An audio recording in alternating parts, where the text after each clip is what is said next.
Hello dear students, I am Pradeep Rathore, lecturer in civil engineering department. इस video में हम discuss करेंगे आर अगोर बुक का subject soil mechanics.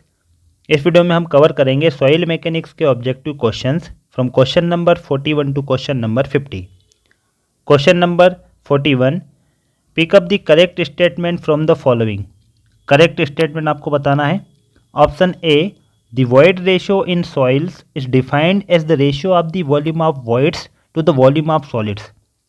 void ratio की definition है ऑप्शन ए में। ऑप्शन बी में पोरोसिटी की डेफिनेशन है। तो हमने जो लास्ट पार्ट डिस्कस किए थे सॉइल मैकेनिक्स के, उसमें void ratio की डेफिनेशन, पोरोसिटी की डेफिनेशन और इन दोनों की रेंज और इंटर रिलेशनशिप ये हम डिस्कस कर चुके हैं। यहाँ पर हम रिविज़न कर लेते हैं। सॉइल की बात करते हैं तो सॉइल में 3 कंपोनेंट होंगे।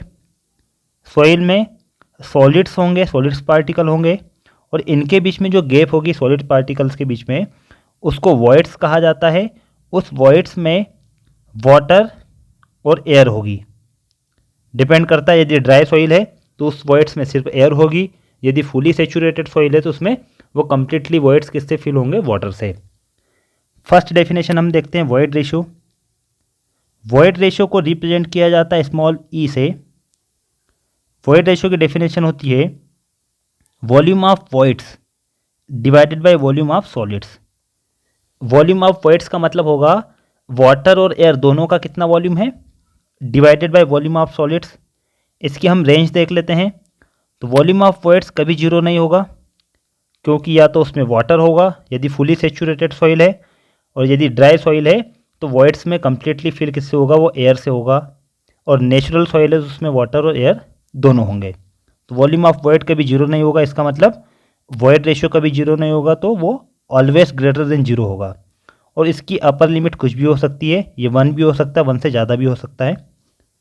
Second, porosity. पोरोसिटी को रिप्रेजेंट किया जाता है स्मॉल एन से। पोरोसिटी की डेफिनेशन होती है volume of voids divided by total volume. Porosity की रेंज होगी greater than zero and less than 1, क्योंकि जो वॉल्यूम ऑफ वॉइड है वो ऑलवेज लेस देन होगा टोटल वॉल्यूम से। तो ये तो हमने डेफिनेशन देख ली है। ऑप्शन ए और ऑप्शन बी में जो डेफिनेशन है वो दोनों करेक्ट है। इस टोटल वॉल्यूम को ग्रॉस वॉल्यूम भी कहा जाता है। थर्ड डेफिनेशन है the bulk density of a soil is defined as the unit weight of soil. तो ये भी करेक्ट होगा। जो बल्क डेंसिटी है सॉइल की, उसको हम डिफाइन कर सकते हैं यूनिट वेट ऑफ सॉइल के टर्म में, क्योंकि जो डेंसिटी होती है वो होती है मास बाय वॉल्यूम, और जो यूनिट वेट होता है वो होता है weight by volume. Third option भी करेक्ट है, option C. Option D, the dry density of soil is defined as weight of solid to the total volume of soil. Dry density का मतलब क्या होगा, जो सॉइल है उसमें 2 कंपोनेंट होंगे सॉइल में। कौन कौन से कंपोनेंट होंगे, सॉलिड्स होंगे, ठीक है, और उसमें होगी air.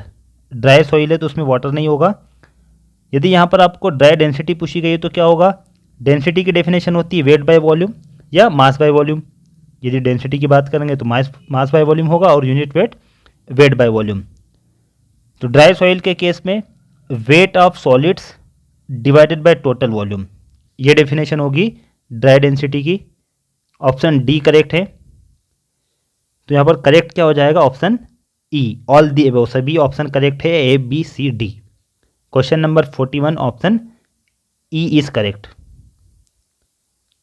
Next question,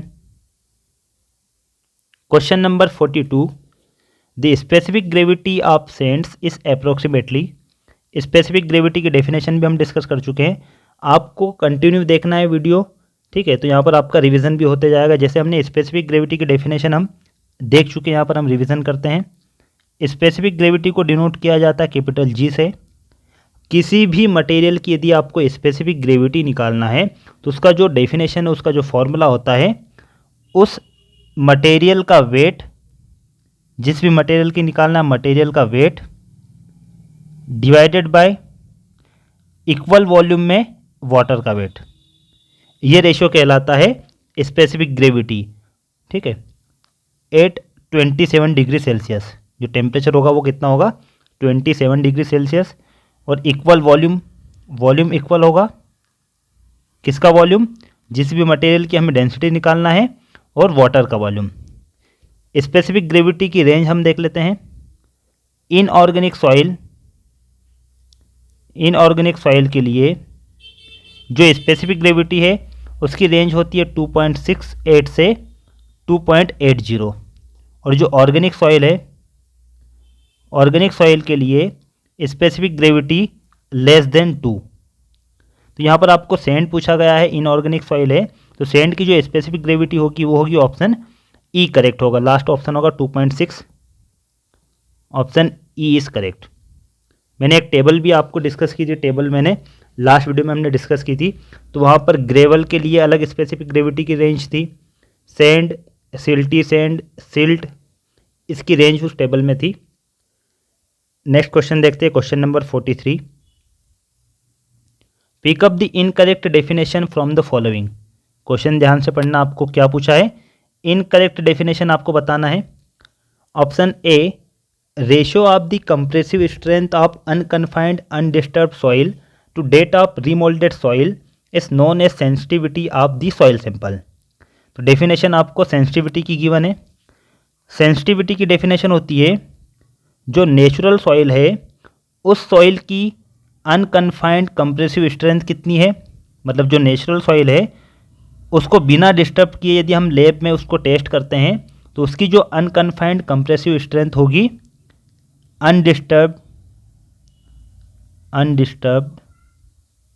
divided by unconfined compressive strength remoulded state में कितनी है, रीमोल्डिंग।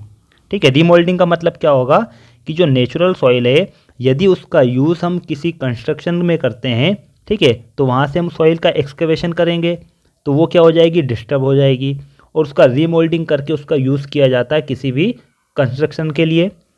तो इन दोनों का जो रेशो होता है वो कहलाता है सेंसिटिविटी। तो ये डेफिनेशन करेक्ट है, ऑप्शन एक करेक्ट है, करेक्ट डेफिनेशन है, लेकिन आपको पूछा गया है कि इनकरेक्ट क्या है, कौन सी डेफिनेशन इनकरेक्ट होगी। सेंसिटिविटी की हम बात करते हैं, यदि इनसेंसिटिव सॉइल है तो उस केस में जो सेंसिटिविटी होती है वो कितनी होगी, 1 होगी। इसका मतलब क्या है कि जो नेचुरल सॉइल है यदि उसका यूज़ हम किसी अन्य जगह पर करते हैं, उसको एक्सकेवेशन करके उसका यूज़ यदि हम कंस्ट्रक्शन के लिए करते हैं तो डिस्टर्ब होकर उस रीमोल्डिंग होगी, तब भी उसकी जो अनकन्फाइंड कंप्रेसिव स्ट्रेंथ है वो चेंज नहीं होगी। जब ये दोनों इक्वल हो जाएंगे तब क्या होगा, यहाँ पर सेंसिटिविटी 1 होगी, तो उस सॉइल को कहेंगे हम इनसेंसिटिव। यदि 2 से 4 है सेंसिटिविटी तो उस सॉइल को कहा जाता है नॉर्मल सेंसिटिविटी।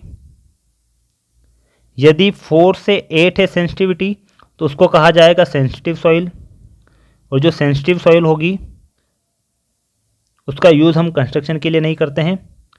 8 से 16 है तो उसको कहा जाता है एक्स्ट्रा सेंसिटिव। यदि 16 से ज़्यादा है तो उसको कहा जाता है क्विक सेंसिटिव सॉइल। तो हम जो सॉइल है वो सॉइल का यूज़ करते हैं जब सेंसिटिविटी 4 से कम है। Option B, the rotation of soil particles into stable state while remoulding is known as thixotropy of soil. तो ये भी करेक्ट डेफिनेशन थिक्सोथेरेपी की। जब पार्टिकल्स, जो सॉइल पार्टिकल्स हैं, जब हम उस पार्टिकल्स को रीमोल्डिंग करते हैं तो जो पार्टिकल्स होते हैं वो स्टेबल स्टेट में आते हैं। धीरे धीरे क्या होता है, पार्टिकल्स का रोटेशन होता है, रीओरिएंटेशन होता है, और वो पार्टिकल्स क्लोज आते हैं। ठीक है, तो उनकी जो अनकन्फाइंड कंप्रेसिव स्ट्रेंथ है वो धीरे धीरे बढ़ती है, तो उसको कहा जाता है थिक्सोथेरेपी। जब सॉइल की कंप्रेसिव स्ट्रेंथ हमने उसको एक्सकेवेशन किया तो कम हो जाएगी, ठीक है, जब रीमोल्डिंग करते तो कम होती है, और टाइम के साथ फिर वो स्ट्रेंथ बढ़ते जाती है। जब पार्टिकल का रोटेशन होता है, पार्टिकल्स आपस में क्लोज आते हैं, तब उसकी अनकन्फाइंड कंप्रेसिव स्ट्रेंथ बढ़ती है। ऑप्शन बी भी करेक्ट है। Option C, the water content at which a soil changes from the liquid state to solid state is known at liquid limit of the soil. ठीक है, तो liquid state से ये solid नहीं होगा, यहाँ पर क्या होगा, प्लास्टिक। ये आप करेक्ट कर लो, नहीं तो यहाँ पर 2 डेफिनेशन इनकरेक्ट हो जाएगी। ऑप्शन सी, तो water content at which soil changes from the liquid state to plastic state, वह वाटर कंटेंट जब सॉइल चेंज करती है लिक्विड स्टेट से प्लास्टिक स्टेट में, उसको हम कहते हैं लिक्विड लिमिट। करेक्ट डेफिनेशन है।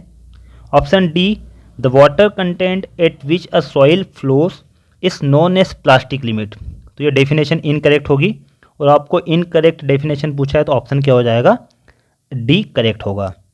तो यहाँ पर करेक्ट क्या होगा, डी। यदि ये डेफिनेशन गलत है तो सही क्या होगा, ये प्लास्टिक की जगह यहाँ पर क्या आएगा, लिक्विड। यहाँ पर लिक्विड होगा। Next question, question number 44, pick up the correct statement from the following. Option A, in soils the flow index indicates variation in shear strength with water content. तो ये करेक्ट डेफिनेशन होगी। जो flow index है वो क्या indicate करती है, shear strength का वेरिएशन किसके साथ, वाटर कंटेंट के साथ। ठीक है, यदि फ्लो इंडेक्स की वैल्यू ज़्यादा है तो जो शियर स्ट्रेंथ होगी वो कम होगी। Next, liquid limit minus plastic limit is known as plasticity index of the soil. तो ये भी करेक्ट है। प्लास्टिसिटी इंडेक्स का मतलब होता है liquid limit minus plastic limit. Option C, liquid limit minus shrinkage limit is known as shrinkage index of soil. इसको correct कर लो ऑप्शन को। ये लिक्विड लिमिट की जगह यहाँ पर लिखना है आपको प्लास्टिक लिमिट। ठीक है, plastic limit minus shrinkage limit is known as shrinkage index. ये भी करेक्ट होगा, shrinkage index, plastic limit minus shrinkage limit, तीनों option correct. Option D, the ratio of the plasticity index to the flow limit is known as toughness index. तो toughness index का भी formula यहाँ पर given है जो कि करेक्ट है। प्लास्टिसिटी इंडेक्स और फ्लो इंडेक्स का जो रेशियो होता है वो कहलाता है टफनेस इंडेक्स। तो चारों करेक्ट है।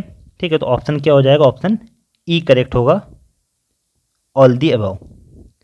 Next question, question number 45, the liquid limit and plastic limit exist in. Liquid limit और प्लास्टिक लिमिट किस सॉइल में एग्जिस्ट होगी, Sandy soil, silty soil, gravel और क्लेई सॉइल। ठीक है, तो यहाँ पर हम कंसिस्टेंसी समझते हैं। कंसिस्टेंसी लिमिट्स या उसको कहा जाता है अटरबर्ग्स लिमिट। 3 लिमिट होती है। पहली होती है liquid limit, second plastic limit और थर्ड है श्रिंकेज लिमिट। इन 3 लिमिट को कहा जाता है कंसिस्टेंसी लिमिट या अटरबर्ग लिमिट।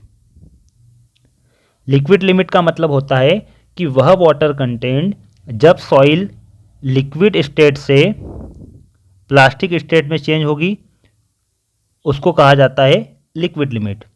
प्लास्टिक लिमिट का मतलब होता है जब सॉइल, वह वाटर कंटेंट जब सॉइल प्लास्टिक स्टेट से सेमी सॉलिड स्टेट